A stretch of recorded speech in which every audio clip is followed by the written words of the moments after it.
kita akan membahas tentang kitab Kejadian, khususnya yang berbicara tentang manusia pertama, Adam dan Hawa. Dan kemudian fokus kita akan menyoroti tentang kejatuhan manusia pertama dan penebusan Tuhan, di mana pertama kali disampaikan, itulah yang dikenal sebagai Injil pertama, atau yang dikatakan sebagai protoevangelion.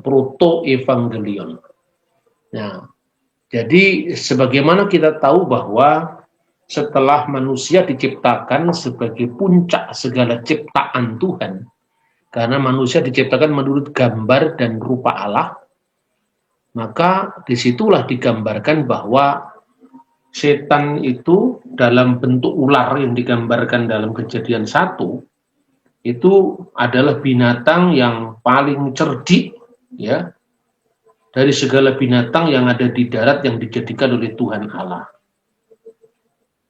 Ular itu berkata kepada perempuan itu, tentulah Tuhan berfirman, semua pohon di dalam taman ini jangan kamu makan buahnya, bukan? Lalu saut perempuan kepada ular itu, buah pohonan dalam taman ini boleh kami makan, tetapi tentang buah pohon yang ada di tengah-tengah taman, Allah berfirman, jangan kamu makan ataupun raba buah itu, nanti kamu mati.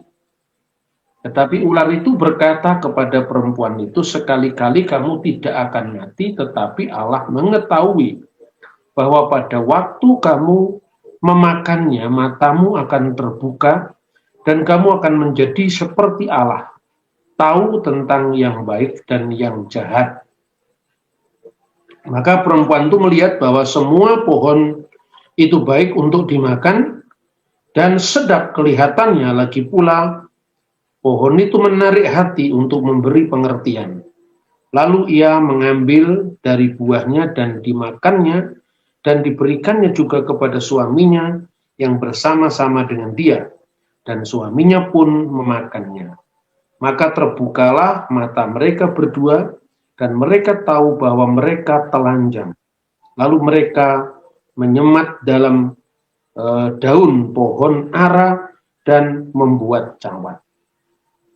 Nah, sampai di situ saudara-saudara kisah tentang Adam dan Hawa. Jadi manusia pertama, bagaimana dosa itu masuk pertama kali kepada manusia pertama, dan buah yang dimakan itu namanya buah pengetahuan yang baik dan yang jahat. Di sini kita melihat bagaimana iblis itu memutarbalikkan firman Tuhan, dan manusia tertarik dengan ajakan setan itu karena sekali-kali kamu tidak akan mati. Jadi artinya iming-iming kepada keabadian. Nah, padahal sesungguhnya manusia itu secara fisik mengatasi segala fisiknya, memang Tuhan menciptakan manusia itu dalam proyek keabadian. Tetapi proyek itu dikerjakan Tuhan, bukan oleh setan. Tapi setan merampas itu, dan manusia pertama itu lupa bahwa sesungguhnya proyek Tuhan itu telah diserobot oleh setan yang menjanjikan bahwa kalau kamu makan buah itu, kamu tidak mati. Jadi ini artinya manusia yang rindu kepada keabadian. Lalu akhirnya apa? Justru ketika kedua makhluk itu makan buah pengetahuan, jadi intinya tidak usah kita berspekulasi itu buah apa, karena memang Alkitab tidak mencatat itu. Tetapi buah pengetahuan itu artinya buah etika sebetulnya, kesadaran tentang baik dan yang jahat. Nah, itulah tekanannya pada kisah itu. Yang kedua adalah ketaatan. Sebab manusia diciptakan oleh Tuhan itu memiliki kehendak bebas.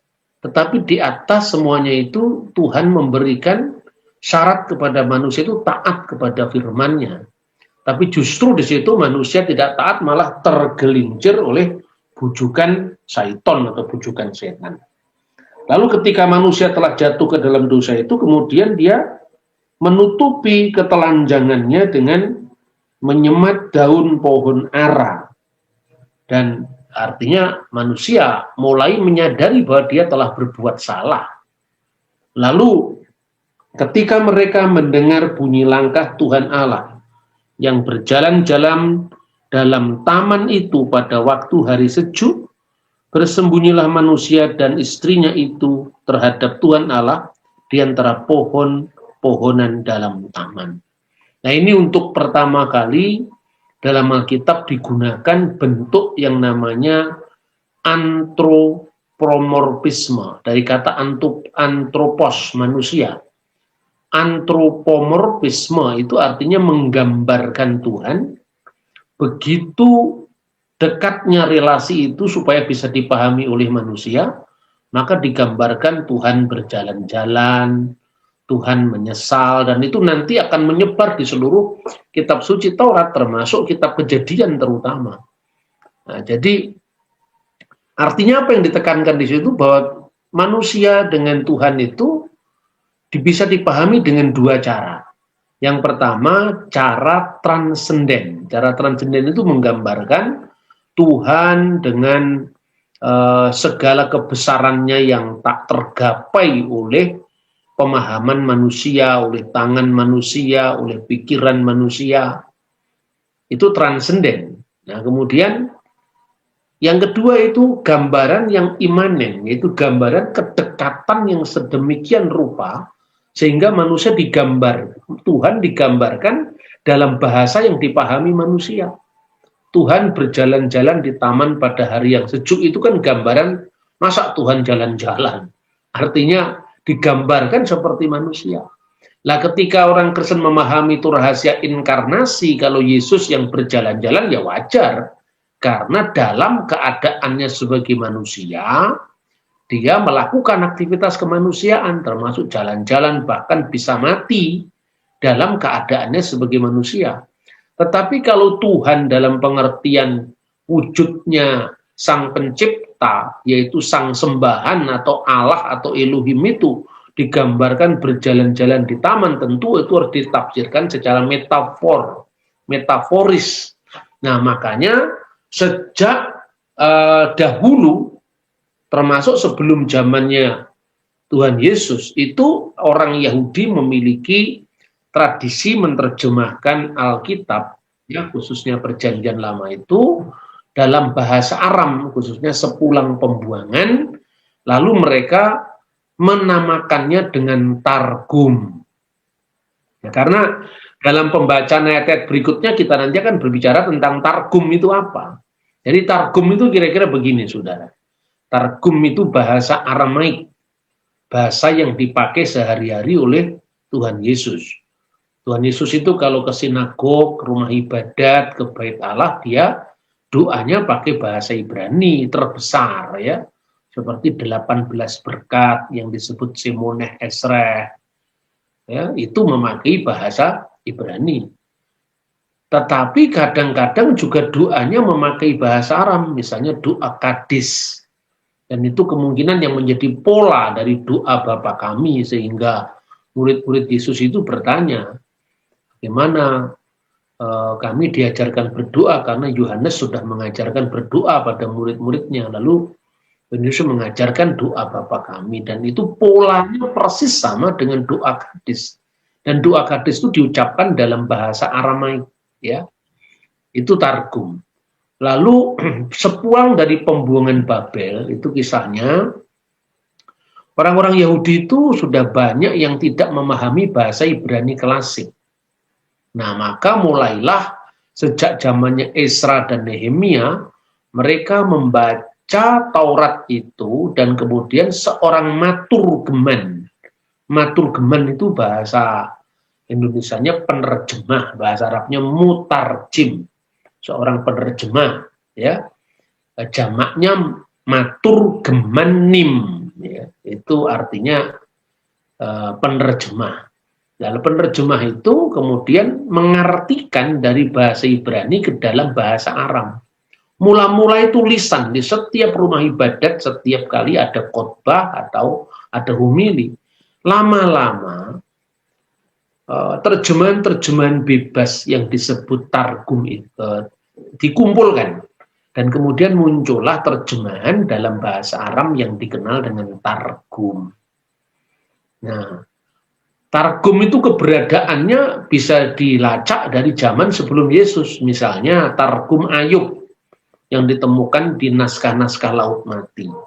Tapi kemudian setelah akhir abad pertama mulailah dibukukan yang namanya Targum Onkelos, itu zamannya setelah Kristen.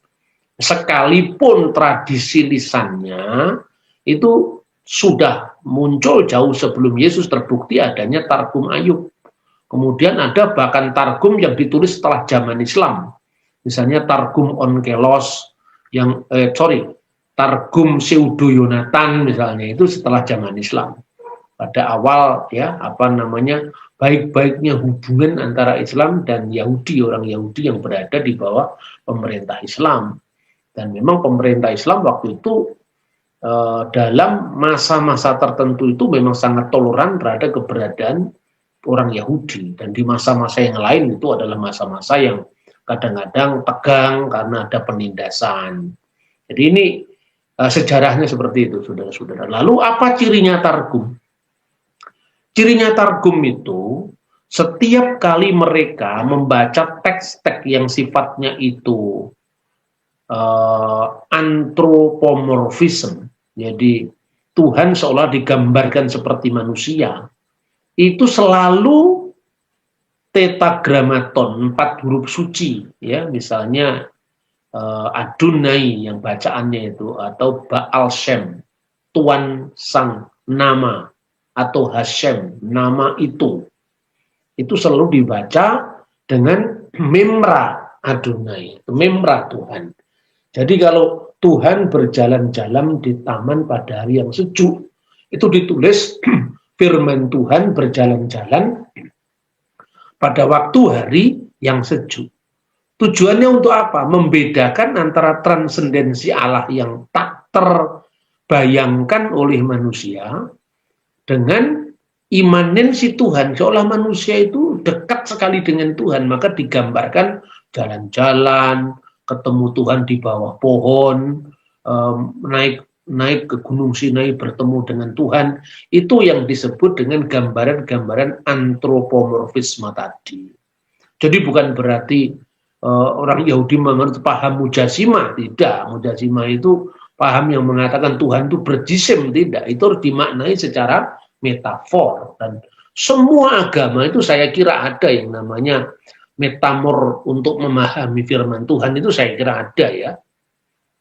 Misalnya kalau kita menggambarkan Tuhan itu punya tangan, punya mata, mencipta dengan kedua tangannya, Tuhan turun, itu artinya kan misalnya turun ketika Tuhan membatalkan, nanti kita akan pelajari tentang Menara Babel, itu kan Tuhan turun. Tidak perlu digambarkan kalau Tuhan turun yang di atas kosong, bukan seperti itu. Nah, makanya mempelajari teologi itu mesti juga mempelajari yang namanya filsafat ketuhanan, supaya kita bisa membedakan antara mana yang transenden dan mana yang imanen. Dan dalam ilmu agama-agama itu apa namanya transendensi, imanensi, itu selalu ada. Masa kalah sama orang Jawa yang mengatakan Tuhan itu aduh tanpa wangenan, cedak tanpa singgolan. Itulah namanya transendensi dan imanensi. Nah, itu yang digambarkan dalam pasal 23 ayat 8. Tapi Tuhan Allah memanggil manusia itu dan berfirman kepadanya, di manakah engkau? Nah, pertanyaannya, apa Tuhan itu tidak tahu Adam dan Hawa lagi di mana? Ya Tuhan tahulah. Tapi pertanyaan di manakah engkau itu bukan berarti Tuhan harus bertanya dulu karena Tuhan tidak maha tahu, ya tidak seperti itu. Dan misalnya orang tua anaknya nakal misalnya, disuruh ini gak boleh tapi tetap melanggar. Nah kemudian suatu saat dia melakukan kesalahan dan orang tuanya tadi mengatakan, oh kok baik sekali kelakuanmu ya. Nah, apa artinya kelakuannya baik? Enggak, itu kan sindiran. Dan itu dalam bahasa manusia pun ada yang seperti itu. Maka kita memahami teks-teks keagamaan itu jangan pemahaman yang harafiah. Kemudian pemahaman seolah-olah teks keagamaan itu seperti buku kamus yang berlaku di sepanjang abad. Itu bukan itu. Itu lihat konteksnya. Manakala kitab suci berbicara tentang perumpamaan, ya harus dipahami secara metafor perumpamaan.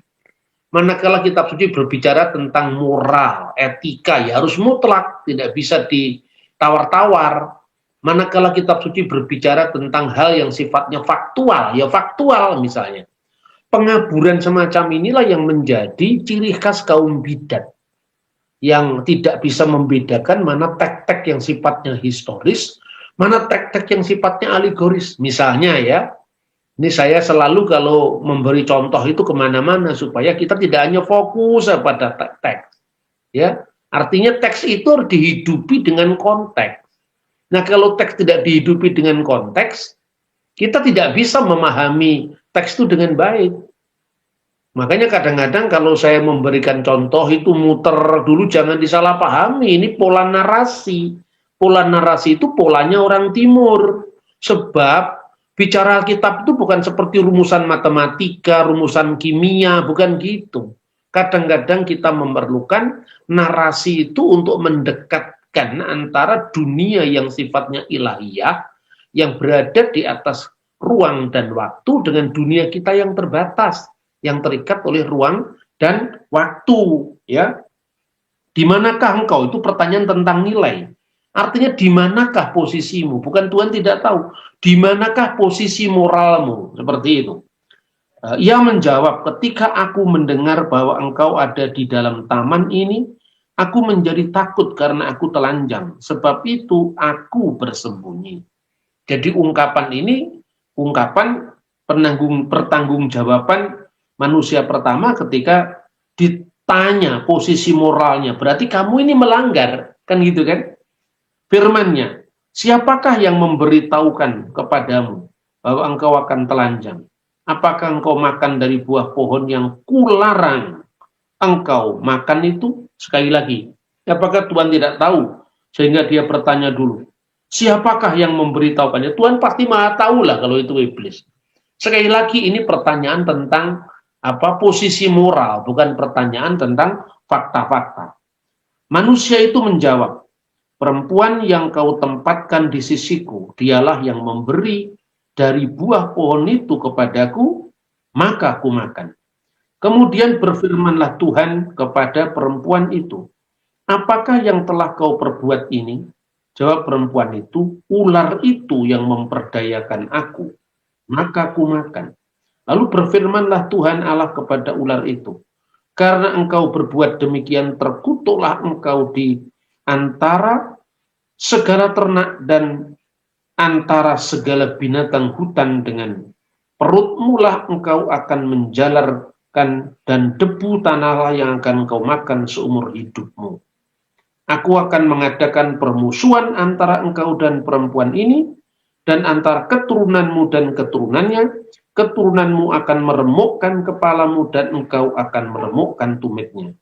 Firman-Nya kepada perempuan itu, susah payahmu waktu mengandung akan kubuat sangat banyak, dengan kesakitan engkau akan melahirkan anakmu, namun engkau akan berahi kepada suamimu, dan ia akan berkuasa atasmu. Lalu firman-Nya kepada manusia itu, karena engkau mendengarkan perkataan istrimu dan memakan dari buah pohon yang telah kuperintahkan kepadamu, jangan makan daripadanya, maka terkutuklah tanah karena engkau, dengan bersusah payah engkau akan mencari rezekimu dan tanah seumur hidupmu. Semak duri dan rumput duri akan dihasilkannya bagimu, dan tumbuh-tumbuhan di padang akan menjadi makananmu. Dengan berpeluh engkau akan mencari makananmu sampai engkau kembali lagi menjadi tanah, karena disitulah engkau diambil, sebab engkau debu dan engkau akan kembali menjadi debu. Nah, saudara-saudara, ini jelas sekali narasi ini khususnya berbicara tentang bagaimana dosa itu mulai masuk ke dunia. Lalu ular langsung dihukum tanpa diajak dialog. Hawa dihukum setelah diajak dialog. Adam pun ditanya oleh Tuhan diajak dialog. Kenapa iblis itu nggak diajak dialog sama Tuhan? Karena iblis itu bukan makhluk dialog. Makanya dari pertama kan dia memang sudah, setelah pemberontakannya kepada Tuhan, dia memang menggelincirkan manusia. Makanya Tuhan tidak perlu lagi menanya kepada setan itu.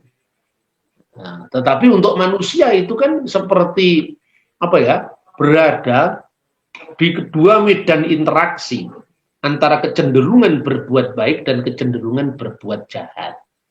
Nah, kehendak bebas yang dalam diri manusia itulah yang nanti dalam teologi Yahudi jauh setelah ini, setelah zaman Musa, itu dikenal dengan Yeser Hara dan Yeser Hato. Artinya kehendak berbuat jahat dan kehendak berbuat baik. Nah, kemudian yang menarik ini yaitu ayat 15. Jadi pasal ini.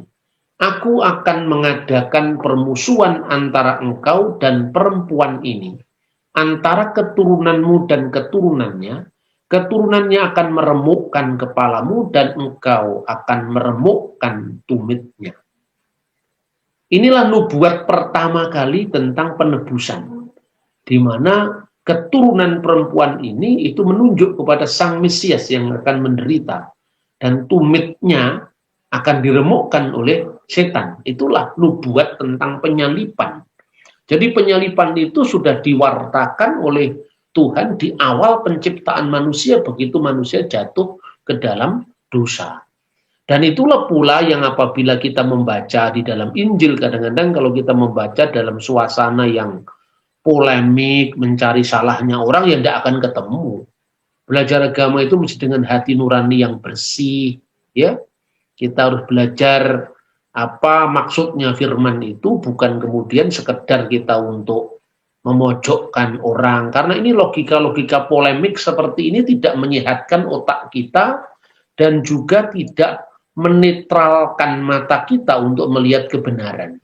Karena itu modalnya itu kan kalah dan menang. Seperti itu sekarang ini kan yang lagi mewarnai iklimnya kehidupan beragama di Indonesia. Nah, makanya ayat yang seringkali dipertanyakan dalam konteks dialog ya lintas agama itu adalah kata-kata Tuhan Yesus di dalam Lukas pasal 24 ayat 44 sampai dengan 46. Inilah perkataanku yang telah kukatakan kepadamu ketika aku masih bersama-sama dengan kamu, yakni bahwa harus digenapi semua yang ada tertulis tentang aku dalam kitab Taurat Musa dan kitab nabi-nabi dan kitab Mazmur. Katanya kepada mereka, ada tertulis demikian, Mesias harus menderita dan bangkit dari antara orang mati pada hari ketiga. Lah mana teksnya sekarang? Mana di Taurat pernah ada dikatakan Mesias harus menderita dan bangkit di antara orang mati pada hari ketiga? Tidak ada kan? Nah ini kalau logika orang lagi menulis skripsi di zaman modern. Karena apa? Kalau Anda menulis skripsi atau tesis atau disertasi, itu pola penulisan itu muncul kapan? Karena ini harus kita lacak. Kalau kita ngutip satu kutipan, lalu kutipan itu kutipan langsung sesuai dengan kata-kata orang yang kita kutip. Itu harus ditulis dengan spasi masuk, terus kemudian tanpa spasi. Jadi spasinya cuma satu. Nah, itu kutipan langsung. Yang seperti ini kapan munculnya sekarang? Jadi kadang-kadang orang itu mengukur zaman kuno dari ukuran kita. Lalu setelah itu kita ngutip yang lain lagi dari sumber lain kita tulis. Nanti setelah dilewati sumber lain, kemudian kita mengutip sumber sebelumnya, kita tulis lagi objek halaman berapa. Ini jangan aturan-aturan nulis karya ilmiah di zaman modern kita ambil untuk kitab suci. Ya, sama dengan orang nulis surat itu. Kalau sekarang kan hormat kami siapa namanya, itu kan tulisan surat modern. Zaman kuno seperti penemuan papirus-papirus di Mesir ya, di Rasamra itu, atau surat-surat Bar-Kokhba di Wadi Murabaat itu kan nulis surat itu kan di depan alamatnya orang itu. Ya, misalnya dari siapa, Yohanes kepada Mulyanto misalnya, kan gitu kan. Dan itu sebetulnya surat-surat yang seperti itu muncul ya pada zaman kuno. Tapi kalau sekarang kan tidak, kepadanya di depan baru hormat saya di belakang. Itu kan penulisan modern gitu. Jangan membayangkan sesuatu itu dengan pola pikir kita sekarang. Nah, makanya ketika orang mengatakan Mesias harus menderita dan bangkit di antara orang mati, di mana Mesias harus menderita? Dibayangkan secara harfiah harus tertulis seperti itu. Dan itu pernah ditulis buku dan diumumkan. Siapa yang bisa menjawab ini dapat BMW lah. Ini orang yang seperti ini ya, apa namanya, memang tidak mengerti cara membaca Alkitab. Lalu kenapa orang Kristen tidak mau menanggapi? Ya, sama-sama gilanya kalau ditanggapi. Wong itu pertanyaan tidak bermutu ya mungkin ditanggapi kalau dengan guyonan nggak apa-apa lah. Itu untuk bahan lawaan kalau kita lagi sambil sore-sore minum kopi, nggak usah terlalu ditanggapi. Karena ini apa? Kalau misalnya itu orang dapat hadiah BMW atau jurinya siapa? Ya, jurinya menilai itu, kemudian klasifikasinya apa? Nggak jelas dong. Dan itu kan, ini cirinya polemik memang seperti itu.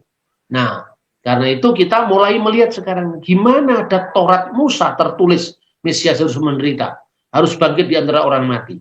Di mana kitab nabi-nabi harus tertulis Mesias harus menderita dan bangkit di antara orang mati pada hari ketiga. Di mana dalam kitab Mazmur tertulis Mesias harus menderita dan bangkit di antara orang mati dan pada hari ketiga. Mana ayatnya? Kan gitu kan? Nah, oke, sebelum masuk itu kita harus jelaskan dulu ayat 44. Jadi saya metodenya tidak sekedar membaca satu pasal dihabiskan, tetapi harus dilihat hubungannya dengan seluruh kitab suci. Sekalipun fokus kita sekarang pada yang kita bahas sekarang, tetapi ketika ayat itu berkaitan ya kita bahas supaya kitab suci itu bersifat integral. Jadi tidak berdiri sendiri, karena kita percaya bahwa semua yang diilhamkan Roh Kudus itu saling berkaitan satu sama lain. Kemudian yang kedua, nanti kita juga belajar arkeologinya supaya kita bisa membedakan antara apa agama yang kadang-kadang itu lebih menekankan sesuatu yang normatif tentang tingkah laku, kelakuan baik, dengan yang historis seperti itu. Ya, di mana teksnya? Sebelumnya saya jawab, ya, disebut kitab Taurat itu ya Taurat Musa. Pada pertemuan pertama kita sudah membahas tentang sistematika tanah, Torah, Nebim, dan Ketuvim. Nah, Torah itu yang disebut Torah itu yang mulai dari Sefer Bereshit, kitab Kejadian, Sefer Shemot, kitab Keluaran, kemudian Wajikra, Bamidbar, ya, kitab Imamat, kitab Bilangan, dan kemudian Adefarim, yaitu kitab Ulangan. Itu yang disebut sebagai kitab Taurat. 5 kitab Musa. Kitab Nabi-Nabi itu termasuk yang namanya Nevim Rishonim dan Nevim Akharonim, nabi-nabi awal dan nabi-nabi akhir. Dan nabi-nabi akhir itu nanti dibagi menjadi nabi-nabi yang besar dan nabi-nabi yang kecil, termasuk 12 nabi itu kan kita sudah bahas minggu pertama ya. Dan kemudian kitab Mazmur. Urutan pertama Ketuvim itu adalah kitab Tehilim atau kitab Mazmur. Makanya pada zaman Yesus, tatkala Tuhan Yesus mengatakan kitab Taurat Musa, kitab Nabi-Nabi, dan kitab Mazmur, Yesus sedang membaca semacam tanak yang kita warisi sekarang ini, karena urutan-urutannya adalah kitab Mazmur itu bagian pertama dari kitab yang namanya Ketuvim. Nah, sekarang bagaimana menjelaskan nubuat ini? Nah, kita lihat sekarang.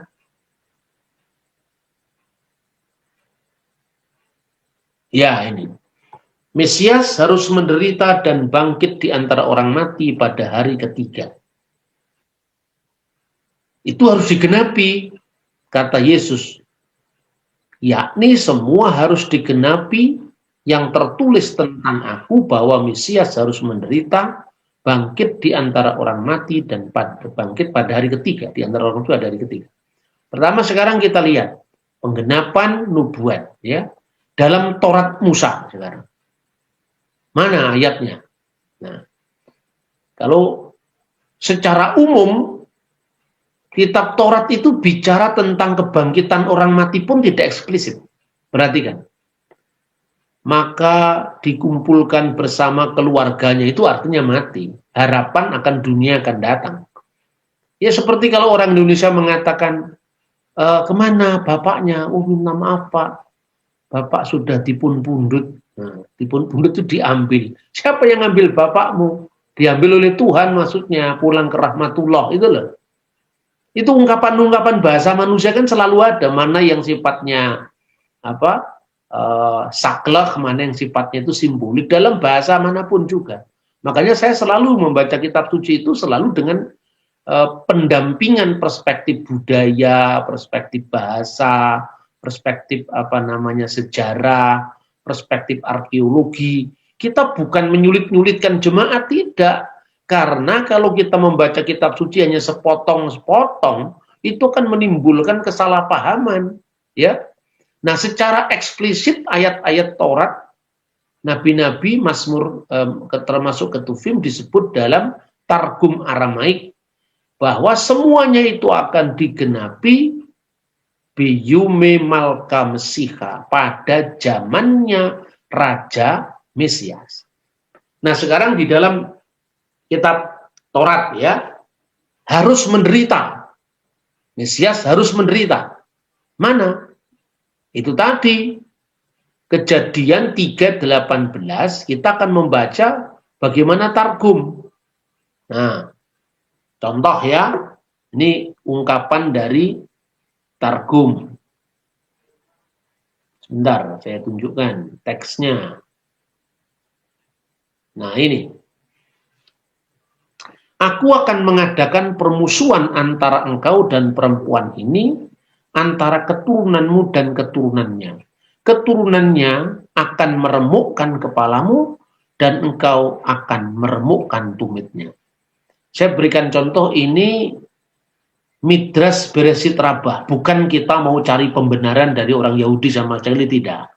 Tapi artinya bahwa tafsiran yang mengkaitkan Kejadian 3 ayat 15 ini juga tidak asing bagi cara para rabi untuk menafsir.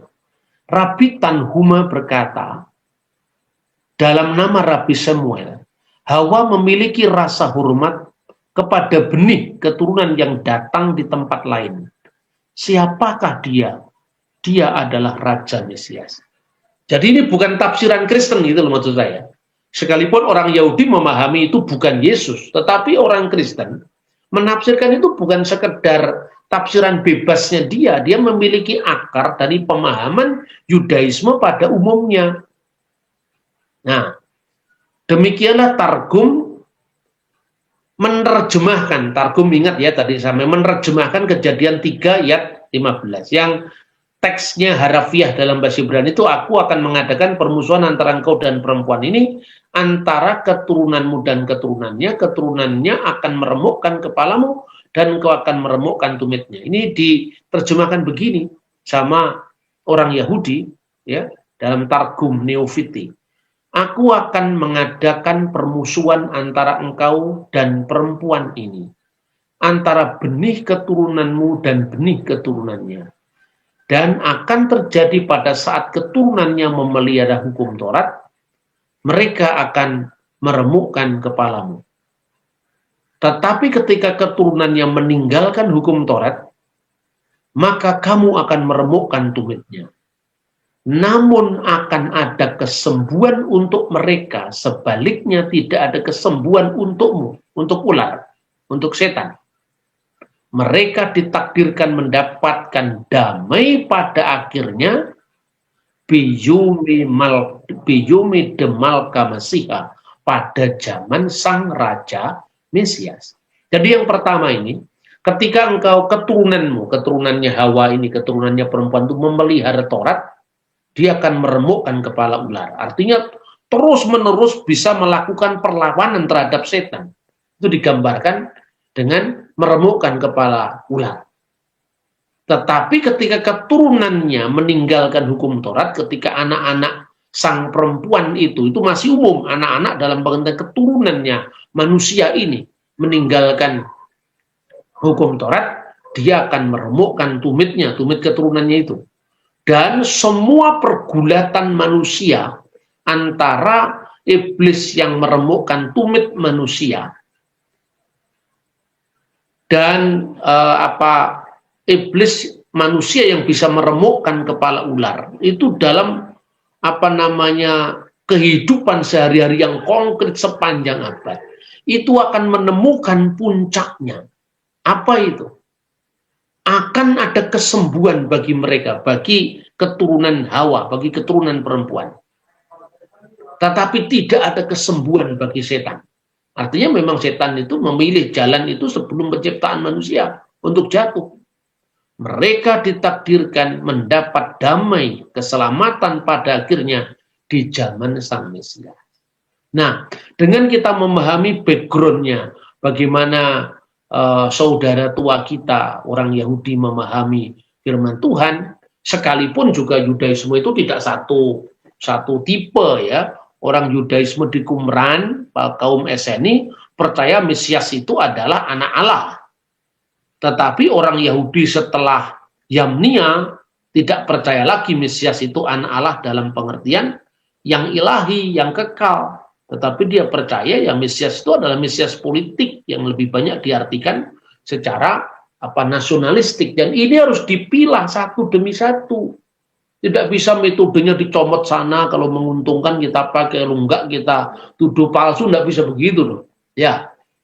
Nah sekarang bagaimana dengan kitab Taurat, di mana itu nubuat tentang penderitaannya Sang Mesias, ya, lebih-lebih tentang kematiannya di mana? Seperti kebangkitan pada umumnya, artinya setelah mati ada kebangkitan yang dikatakan pada hari ketiga. Seperti kebangkitan pada umumnya, Taurat juga tidak menjelaskan kebangkitan Sang Mesias. Namun kalau Anda belajar prinsip argumento silentio, bahwa kalau sesuatu itu tidak eksplisit dibicarakan bukan berarti tidak ada gitu loh. Nah, Anda kan bisa lihat ini dalam pemahaman ilmu-ilmu sekuler pun ada seperti itu. Seperti Taurat tidak memuat secara eksplisit kebangkitan orang mati, tetapi mengenai ungkapan dikumpulkan kepada kaum leluhurnya, misalnya Kejadian 25 ayat 8. WJ Asek El Amif. Ya, dikumpulkan kepada kaum keluarnya, kaum leluhurnya, ya.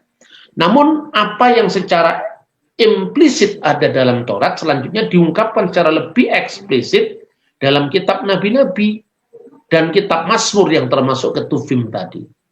Dan seluruh keterangan tersebut mengarah digenapi pada zaman Sang Mesias seperti yang disebutkan dalam Targum Aramaik tadi. Bahwa ungkapan kebangkitan orang mati tidak secara eksplisit tertulis dalam Taurat, itulah yang mengakibatkan orang-orang Saduki yang memahami teks Taurat secara harafiah, maka orang-orang Saduki tidak percaya dengan kebangkitan orang mati. Tapi kalau posisi orang Parisi lain, misalnya, ini kutipan dari Traktat Sanhedrin. Jadi orang Yahudi pada zaman Yesus itu ada yang orang Saduki, ada orang Parisi, dan ada orang-orang Eseni. Sekalipun Eseni tidak pernah secara jelas dikutip di Perjanjian Baru, tetapi itu ada dalam tulisan-tulisan Flavius Josephus misalnya. Kenapa tidak eksplisit ditulis dalam Perjanjian Baru? Ya karena memang dia tidak tinggal di Yerusalem. Dia mengasingkan diri karena tidak mau melihat bait Allah yang lembaganya sudah korup, ya. Ini Traktat Sanhedrin 10, ya. Semua orang Israel memiliki peran di dunia yang akan datang. Sebab ada tertulis, pendudukmu semua orang memiliki negeri untuk selama-lamanya. Mereka akan memiliki negeri untuk selama-lamanya. Yesaya 60 ayat 21. Tetapi inilah mereka yang tidak mendapatkan bagian di dunia yang akan datang. Pertama, orang yang menyangkal bahwa Taurat menjanjikan kebangkitan orang mati. Nah, ini ada.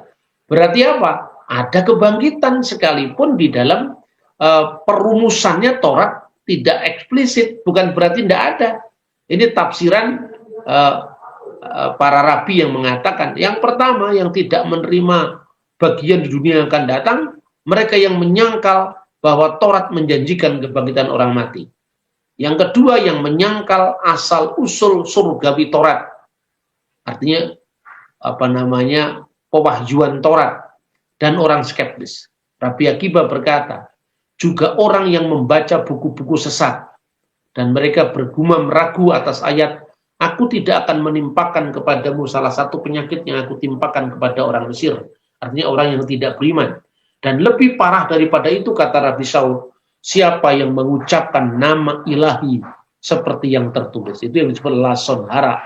Jadi lidah jahat karena membaca huruf-huruf suci nama Tuhan itu.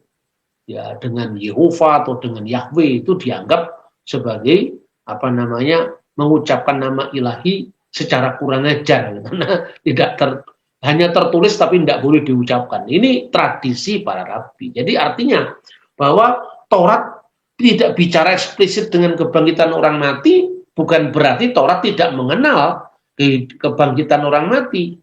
Lah kalau kebangkitan pada umumnya saja tidak disebutkan eksplisit, kenapa kita harus menuntut dalam kitab Taurat harus disebutkan bangkitnya Mesias gitu. Nah ini cara membaca kitab suci yang benar, bukan sekedar diutak-atik sesuai dengan zaman kita. Nah kemudian yang kedua, di mana sebutan Mesias harus menderita di dalam kitab nabi-nabi.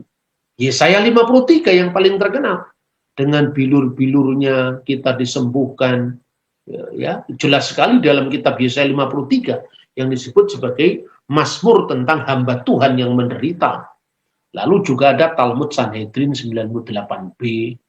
Lalu di mana dalam kitab Mazmur tentang Mesias yang menderita, Mazmur 22 sampai di situ Yesus berseru, Eli Eli lama sabachthani, jubahnya dibagi-bagikan, itu kan jelas sekali. Berarti untuk nubuat harus menderita ini ada di dalam Taurat secara implisit, ada di dalam Yesaya 53 dalam kitab nabi-nabi, eksplisit, dalam Mazmur eksplisit. Nah, itu yang pertama, menderita. Bangkit di antara orang mati. Ya, seperti kebangkitan pada umumnya juga tidak disebutkan, maka disebut argumento silentio. Lalu bangkit di antara orang mati menurut kitab nabi-nabi. Ia akan melihat benihnya, usianya akan berlanjut dan melihat terang. Lalu di mana dalam Mazmur tentang bangkit di antara orang mati? Mazmur 16 ayat 10 dan 11. Lalu pada hari ketiga, di mana itu? Dalam budaya Yahudi pada hari ketiga sebagai ungkapan penjelas dari bangkit dari antara orang mati. Itu disebutkan dalam Hosea pasal 6 ayat 2. Nah, kita lanjutkan sekarang.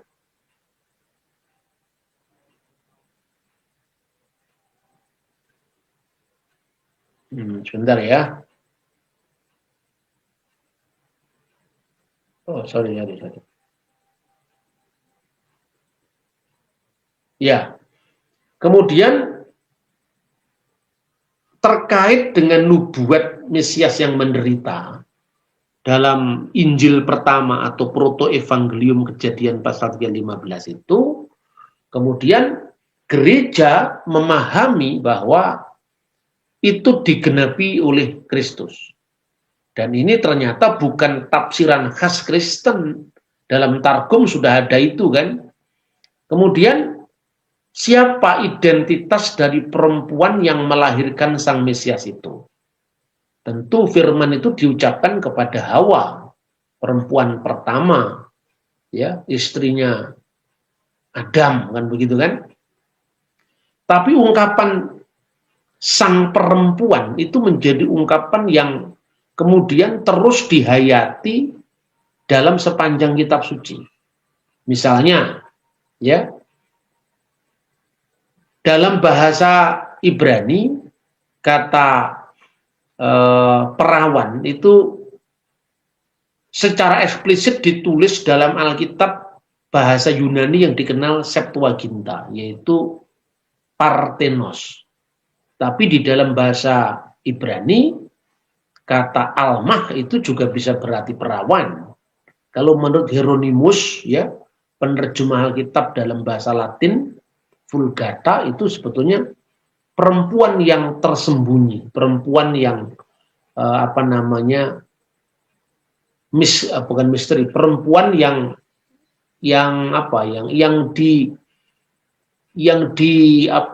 diungkapkan dalam misteri, ya, pertemuan yang tersembunyi gitu ya. Itu menurut Hieronymus. Kemudian Matius mencatat secara eksplisit mengutip dari seorang anak dara akan melahirkan seorang anak laki-laki dan namanya akan disebut Emmanuel. Itu Parthenos. Kemudian kata Ibrani dalam Yesaya pasal 7 ayat 4 tadi sudah disampaikan ya, yang itu diartikan sebetulnya seorang gadis atau gadis muda atau gadis yang belum menikah dengan varian ayat-ayatnya yang sangat banyak. Meskipun penekanan kata almah tidak langsung merujuk kepada virginitas, namun akar kata almah sering berarti tersembunyi, tertutup. Misalnya di dalam Yesaya pasal 1 ayat 2 ayat 15, 2 Raja-Raja 4 ayat 27.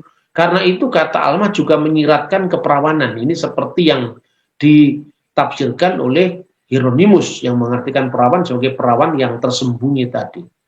Kemudian ada kata lain yang lebih menekankan virginitas, yaitu betulah. Itu yang kemudian menjadi bahasa Aramaik betulta, gadis yang tidak memiliki pengalaman berhubungan suami istri. Saudari Musa Miriam adalah seorang almah atau gadis yang mengikuti keranjang papirus untuk membawa saudara laki-lakinya di sungai Nil. Dalam Kejadian 24 dan 43, Ribka sebagai calon istri Yakub juga disebut Ha-alma, yang artinya perawan. Sama seperti ibu yang melahirkan Immanuel juga disebut almah. Nah, terjemahan perempuan muda itu terjemahan pihak Yahudi yang sebetulnya merupakan reaksi terhadap kekristenan, karena kelahiran Yesus dari seorang perawan itu telah menggenapi nubuat Yesaya pasal 7 ayat 14. Jadi ketika kita membaca hampir semua terjemahan Yahudi modern, itu selalu diterjemahkan young woman, perempuan muda. Sebetulnya itu konflik di kalangan Yahudi dan Kristen di abad pertengahan. Dan konflik semacam ini sebetulnya sejak abad-abad awal dengan penulisan Talmud yang kadang-kadang itu ada yang menyerang iman Kristen ya, seperti traktat yang dinamakan Toledot Yesu. Silsilah Yesus itu jelas sekali sangat merendahkan iman Kristen. Dan Yesus itu dianggap sebagai putra dari seorang perwira Romawi yang namanya Pantera. Dan kata Pantera itu plesetan dari kata Parthenos sebetulnya. Itu jejak bahwa istilah perawan, itu Parthenos itu sangat tidak disukai oleh orang Yahudi, karena itu dianggap menguntungkan iman Kristen. Nah, ini perlunya kalau kita mempelajari sejarah. Tidak sekedar mengotak-atik teksnya, ayatnya, tapi kita harus melihat bagaimana sejarah perjumpaan antara Yahudi dan Kristen itu. Ya. Kemudian tentang istilah sang perempuan. Nah, itu disebutkan dalam Mika pasal 5 ayat 2. Sebab itu ia akan membiarkan mereka sampai waktu perempuan yang melahirkan telah melahirkan. Lalu selebihnya dari saudara-saudaranya akan kembali kepada orang Israel. Sampai waktu perempuan yang akan melahirkan telah melahirkan. Berarti perempuan ini merujuk kepada Sang Mesias. Ya. Meskipun dalam teks ini sebetulnya kata perempuan tidak muncul, tapi konteksnya itu kan sang perempuan. Ya. Kemudian Mika berkarya pada zaman pemerintahan Yotam, Ahaz, dan Hizkia dari kerajaan Yehuda, hidup sejaman dengan Amos, Hosea, dan mungkin murid Nabi Yesaya. Tafsir Yahudi dan Kristen sepakat bahwa yang dimaksud ad et yulidah yalada, sampai saat perempuan yang akan melahirkan telah melahirkan, adalah perempuan yang akan melahirkan Sang Mesias. Berdasarkan tafsiran Rabi Yarsi dan Rabi Kimsi, Mesias akan datang antara kekuatan kerajaan Aram dan Roma yang wilayahnya meluas ke seluruh dunia. Dan ini disebutkan dalam Lukas pasal 2, paralelnya. Dan maksud dari saudara-saudaranya itu adalah saudara-saudara Sang Mesias yang lahir dari suku Yehuda, sisa dari saudara-saudaranya. Tulis Rabi Kimsi. Maksudnya saudara-saudara Yehuda dan Benyamin yang tinggal di Tanah Suci ketika 10 saudaranya ditawan ke Babel, dan ini berkaitan dengan Sang Raja Mesias. Nah, karena itu mari kita lihat bagaimana penggenapan yang luar biasa dari protoevangelion ini dalam Perjanjian Baru. Ketika Rasul Paulus berkata, tetapi setelah genap waktunya, maka Allah mengutus anaknya yang lahir dari Gunaikos, seorang perempuan yang takluk kepada hukum Taurat. Dalam sebuah konsultasi antara gereja Lutheran dan gereja Katolik, saya punya bukunya itu kira-kira tahun 80-an itu, konsultasi teologis itu, mereka mencoba untuk menguraikan beberapa keberatan pandangan teolog modern bahwa kata perempuan di dalam Galatia pasal 4 ayat 4 itu dipertentangkan dengan virginitas Maria di dalam Injil Matius dan Injil Lukas. Nah, kira-kira seperti ini. Ada teolog yang mengartikan seperti ini. Mana ada di dalam Perjanjian Baru bukti bahwa Yesus dilahirkan dari seorang perawan kecuali yang ditulis di dalam Injil Matius dan Injil Lukas? Tidak ada. Buktinya apa? Surat Paulus yang ditulis sebelum keempat Injil itu hanya mengatakan seorang perempuan. Berarti perempuan itu kan tidak harus perawan. Berarti artinya Yesus tidak harus dilahirkan oleh seorang perawan. Nah itu. Maka dalam konsultasi teologis itu kemudian dibahas, apakah perempuan Gunaikos di dalam Galatia 4 ayat 4 itu sebagai antitesis atau diperlawankan dengan virginitas Maria, sang Parthenos itu. Jadi Gunaikos versus Parthenos, perawan versus perempuan.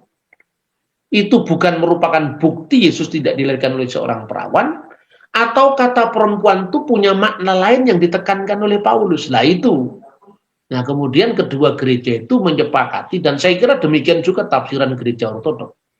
Saya ngomong begini karena kebanyakan audien kita kan dari gereja Barat. Lalu kemudian ditunjukkan bahwa kata Gunaikos di situ sebetulnya tidak diperlawankan dengan keperawanan Maria. Kalau keperawanan Maria itu kan teksnya di Injil Matius pasal 1 ayat 23, penggenapan dari Yesaya pasal 7 ayat 14. Sementara kalau Gunaikos itu paralelnya justru dengan kitab Kejadian pasal 3 ayat 15 tadi, tentang keturunan seorang perempuan tadi. Ya, dari kata ha-isyah, kata sandang itu ha, itu de, isyah itu artinya ya woman, ya, itu diterjemahkan dengan tes Gunaikos. Jadi keturunan sang Gunaikos itu. Dan kemudian Paulus menyebut dalam Galatia 4 ayat 4 yang lahir dari seorang Gunaikos. Berarti Gunaikos yang dimaksudkan Paulus itu penggenapan dari Kejadian pasal 3 ayat 15. Jadi itu konteksnya. Dan takluk kepada hukum Taurat itu justru sejajar dengan Targum, dan akan terjadi pada saat keturunannya memelihara hukum Taurat, mereka akan meremukkan kepalamu. Tetapi ketika keturunannya meninggalkan hukum Taurat, mereka akan meremukkan tumitnya. Nah, ini pas ini. Berarti dari seorang Gunaikos, penggenapan dari Kejadian pasal 3 ayat 15 tadi disertai dengan taat kepada hukum Taurat, itu bacaannya dalam Targum. Jadi indah sekali kalau kita memahami teks-teks itu dengan sangat kaya ya. Kemudian kemenangan paripurna melawan ular itu akan terjadi pada zaman Mesias. Kapan itu terjadi? Mari kita baca di Yohanes pasal 19 ayat itu, ayat berapa itu? Mestinya ayat 25 kalau nggak salah. Coba saya tes salah tulis mungkin saya. Yohanes pasal 19 ya ayat bentar. Ya benar ayat 25. Ya, itu salah tulis saya, ayat 25 mestinya. Makanya kok 20 ya. Ini matanya sudah mulai kabur. Dan dekat salib Yesus berdiri ibunya dan saudara ibunya, Maria istri Kleopas dan Maria Magdalena. Ibunya itu adalah Bunda Maria, Maria istri Kleopas, saudara ibunya. Sekarang pertanyaan, masa satu keluarga dua-duanya bernama Maria? Itu sebetulnya yang bersaudara itu Kleopasnya. Kleopasnya bersaudara dengan siapa? Kleopas itu bersaudara dengan Yusuf, suaminya Bunda Maria. Kemudian Yusuf mengawini Bunda Maria, Kleopas adiknya mengawini seorang yang juga bernama Maria. Makanya disebut Maria istri Kleopas.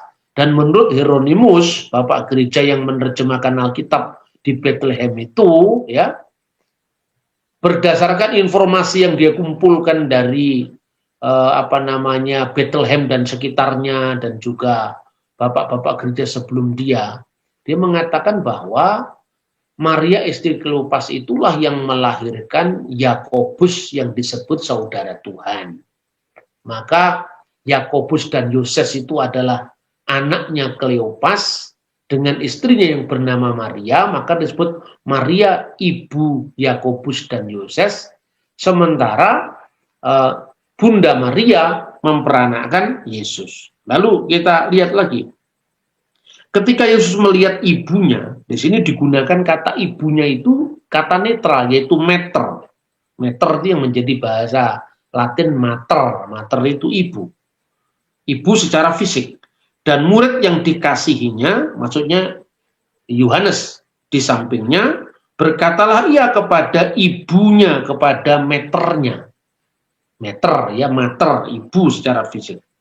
Ibu, inilah anakmu. Lah kata yang diterjemahkan dengan ibu dalam ucapan Yesus itu, gunai, inilah anakmu. Ya.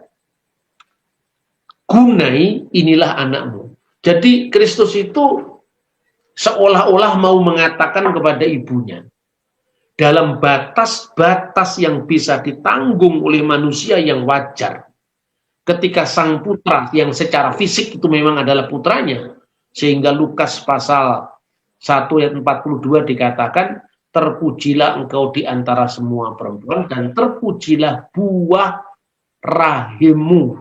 Berarti Yesus itu buah rahimnya Bunda Maria secara fisik. Lalu Bunda Maria bisa digambarkan hadir di bawah salib itu. Dan ini juga dinubuatkan di dalam Lukas ketika Yesus masih bayi. Sebilah pedang akan menembus jiwamu sendiri. Ya, itu untuk Bunda Maria. Dan saat inilah saat-saat di mana seorang ibu melihat anaknya digantung di atas kayu salib, memenuhi nubuat sebilah pedang akan menembus jiwamu sendiri. Tetapi Yesus mengatasi daripada hubungan fisik dengan ibunya, artinya relasi biologis dengan ibunya sebagai putra Maryam. Dia mengingatkan pada nubuat kitab Kejadian pasal 3:15. Gunai, inilah saatnya seorang putra dari perempuan ini sedang mengalahkan setan. Dengan tumitku harus remuk, tetapi kepala setan akan segera binasa.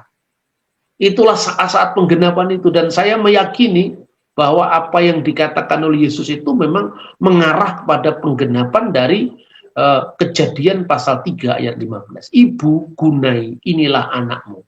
Ingat dengan kata sang perempuan, hugunaikos, yang itu adalah sang Maria, sang Hawa yang baru, Ya, dan ini juga cocok dengan apa yang tertulis dalam tafsiran para rabi. Dan seperti dikatakan Rabi Tanhuma tadi, Hawa memiliki rasa hormat untuk benih yang datang dari tempat lain. Nah, tempat lain itu rahim lain yang bukan rahimnya, tetapi itu adalah keturunannya, yaitu Maria. Melalui Hawa, dosa ini masuk ke dunia. Melalui ketidaktaatan Hawa. Tetapi melalui ketaatan Maria, penebusan itu terjadi melalui Kristus putranya. Nah, Adam yang pertama, yaitu Adam yang jatuh itu adalah bapa kebinasaan. Tetapi Adam yang terakhir, yaitu Sang Mesias, adalah bapa yang kekal. Dan itulah maksudnya nubuat Nabi Yesaya, namanya akan disebut penasihat yang ajaib, Allah yang perkasa, bapa yang kekal, Raja Damai. Semua ini saling terkait satu sama lain. Dan kemudian ayat 26, kemudian katanya kepada muridnya, kata Yesus kepada muridnya, yaitu Yohanes si penulis Injil, inilah metermu, meter so, inilah metermu. Jadi artinya, sekalipun Yesus sedang menggenapi nubuat ilahi itu, melalui Musa itu, tetapi Maria dengan segala keterbatasan manusiawinya selalu diingat oleh Yesus. Dan dia mengatakan, inilah ibumu. Ibu secara fisik dalam pengertian manusia biasa yang memiliki segala macam kelemahan. Makanya inilah ibumu. Ketika bicara tentang penggenapan itu, dia mengatakan gunai perempuan itu. Tapi ketika bicara tentang kelemahan manusiawi Bunda Maria, inilah meter kamu. Dan sejak saat itu, Maria tinggal di rumah Yohanes, muridnya ini. Tidak bersama dengan Yakobus atau saudara-saudara Tuhan yang disebutkan dalam perjanjian baru. Dan ini lepas daripada Katolik atau bukan Katolik, ini memang dari sejak kuno memang seperti ini. Jadi gambaran bahwa Maria punya anak-anak lain kecuali Yesus itu baru muncul di abad keempat. Dari tulisan Helvidius yang kemudian diluruskan oleh bapak-bapak gereja. Karena apa? Di Yerusalem itu sistem Bethlehem, sekitar itu sistem kekerabatan ini masih kuat sekali. Sistem ya kayak marga itu orang Batak. Jadi hal seperti ini bukan soal Katolik atau non-Katolik. Ini adalah bagaimana gereja-gereja kuno melalui bapak-bapak gereja memahami teks ini. Dengan memahami teks kitab Kejadian pasal 3 tentang kejatuhan Adam dan Hawa dalam dosa sekaligus dan langsung disusul dengan penebusan melalui sang keturunan perempuan tadi, itu memang luar biasa. Nah, sang Raja Mesias tadi sudah kita bahas. Nah, kemudian tentang Mazmur 22 yang berkaitan dengan penyalipan. Jadi bahkan teks penyalipan itu sendiri sebetulnya sudah disebutkan di dalam kitab Mazmur. Sebab anjing-anjing mengerumuni aku, gerombolan penjahat mengepung aku, mereka menusuk tanganku dan kakiku. Ini saya kira bukan satu kebetulan, menusuk tanganku dan kakiku. Nah, selama ini, saudara-saudara, kalau Anda membaca di terbitan kritis dari kitab Mazmur, dan Kristen itu kan sangat sangat bebas dalam mengeksegese kitab sucinya kan. Jadi di situ memang dalam varian teks itu ada teks masoretik mayoritas. Masoretik itu teks asli perjanjian lama yang diterjemahkan, disalin oleh para masora, para ahli Taurat Yahudi. Awalnya itu kira-kira jauh setelah zaman Yesus, permulaan abad ke-5 dan seterusnya. Tapi naskahnya yang sampai kepada kita itu di abad 10. Dan kalau Bapak Ibu datang ke Israel, kita bisa melihat naskah yang berasal dari abad kedua sebelum Masehi, yang ternyata lebih kuno dari naskah yang abad 10 tadi. Dan dua-duanya ada di Museum Israel. Naskah Aleppo yang berasal dari abad ke-10, dan naskah Qumran yang berasal dari abad kedua, abad pertama sebelum Masehi. Nah, di dalam naskah Masoretik itu dikatakan kari yadai wiriglai. Kari itu keari, seperti singa. Seperti singa, mereka menusuk, seperti singa tanganku dan kakiku. Jadi kari itu seperti singa. Tetapi menarik, di dalam teks-teks sebelumnya itu, kata singa selalu disebut aryah, dalam bentuk yang lebih baku. Sementara kata ari itu singkatan dari kata Arya. Kenapa hanya di ayat ini? Kalau memang itu bacaannya adalah singa, kenapa hanya di ayat ini?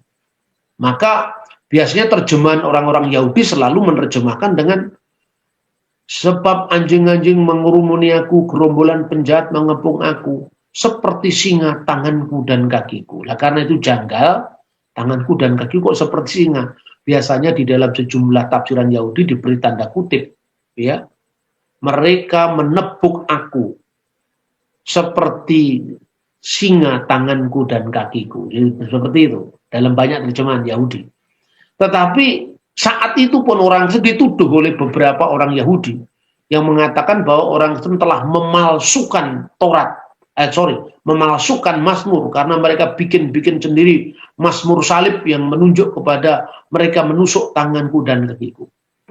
Pada penemuan berikut setelah tahun 1947 di Nahal Hefer, ternyata ditemukan potongan Mazmur pasal 22. Dan di situ bunyinya bukan kari, tapi karu. Huruf Vav ini menunjuk jamak dari orang ketiga. Karu. Mereka menusuk tanganku dan kakiku. Dan itu adalah penyaliban Kristus. Maka dulunya orang yang dituduh sebagai mengarang-arang Mazmur sendiri, ternyata penemuan laut mati yang usianya lebih tua dari naskah Masoretik, yaitu 1000 tahun lebih tua dari naskah Masoretik, ternyata membenarkan bacaan Kristen. Dan itu sesungguhnya juga bacaan Yahudi, karena dari banyaknya naskah Masoretik yang mayoritas itu ada 2 naskah Masoretik yang menyebut itu adalah karu, yang artinya memang menusuk tanganku dan kakiku. Nah, sekarang yang terakhir, bagaimana dengan bangkit pada hari ketiga dalam Targum? Nabi Hosea mencatat, ia akan menghidupkan kita sesudah berlalunya 2 hari. Pada hari ketiga ia akan membangkitkan kita dan kita akan hidup di hadapannya. Dalam Targum Yonatan, ungkapan mi yumayim, ya, yumayim, setelah berlalunya 2 hari dimaknai dengan yumei nahmata, hari-hari penghiburan yang akan datang, dan bayom haslisi, pada hari ketiga diterjemahkan dengan yom ehayut mitaya dalam bahasa Arab, yang artinya hari kebangkitan orang mati. Maka kita mendapatkan teks yang begini terjemahannya. Ia akan memberikan kepada kita hidup pada hari penghiburan yang akan datang, dan pada hari kebangkitan orang mati ia akan membangkitkan kita sehingga kita akan hidup di hadapannya. Jadi teks ini juga berkaitan dengan ungkapan bangkit pada hari ketiga yang diterapkan untuk Tuhan Yesus Kristus. Nah, ini menarik, banyak hal yang mungkin bisa kita pelajari secara lebih dinamis daripada teks-teks yang berbagai macam, ya. Jadi ungkapan bangkit pada hari ketiga yang diterapkan bagi Yesus bukan sebuah ungkapan ciptaan Kristen, melainkan sebuah ekspresi teologis yang sangat kuno yang berakar pada kitab Taurat, kitab nabi-nabi, dan kitab Mazmur. Malahan seperti yang jelas dalam Hosea pasal 6 ayat 2, Targum Yonatan yang telah dikutip, dan dalam sejumlah tulisan rabi, ungkapan bangkit pada hari ketiga memiliki makna mesianis. Karena itu bertitik tolak dari makna mesianis tersebut, Yesus menegaskan pada dia akan bangkit, bahwa dia akan bangkit pada hari ketiga. Begitu juga Paulus berkata, dan bahwa ia telah dibangkitkan pada hari ketiga sesuai dengan kitab suci. Banyak orang mengira Penyaliban Yesus hanyalah kisah tragis tentang seorang nabi yang dihukum mati. Ada yang menganggap salib adalah tanda kelemahan dan kekalahan. Padahal justru di kayu salib itulah kasih Allah dinyatakan paling sempurna kepada manusia. Yesus tidak mati karena tidak berdaya. Dia disalibkan karena memilih menyerahkan dirinya demi menebus dosa dunia. Salib bukan kecelakaan sejarah, melainkan rencana keselamatan Allah sejak semula. Ketika Yesus tergantung di kayu salib, Dia sedang menanggung hukuman yang seharusnya ditanggung manusia berdosa. Dia rela dihina, dicambuk, dan disalib bukan untuk dirinya, tetapi supaya manusia memperoleh pengampunan dan hidup yang kekal. Banyak orang hanya melihat penderitaan fisik Yesus, tetapi melupakan makna rohani yang sangat dalam. Salib adalah bukti bahwa dosa itu serius, namun kasih Tuhan jauh lebih besar daripada dosa manusia. Dan yang paling penting, penyaliban bukan akhir dari segalanya. Yesus bangkit pada hari ketiga, mengalahkan maut dan membuktikan bahwa Dia adalah Tuhan yang hidup. Karena itu, janganlah hanya melihat salib sebagai simbol penderitaan. Lihatlah salib sebagai simbol kasih, pengorbanan, dan kemenangan. Di salib, Tuhan membuka jalan keselamatan bagi setiap orang yang percaya kepadanya. Hari ini pertanyaannya sederhana. Apakah kita hanya mengetahui tentang salib atau benar-benar memahami arti pengorbanan Yesus bagi hidup kita? Terima kasih sudah menyaksikan video ini dari awal. Apabila Anda diberkati dengan video ini, silakan bagikan kepada orang lain untuk sama-sama kita mengerti, memahami, dan bertumbuh di dalam iman. Amin.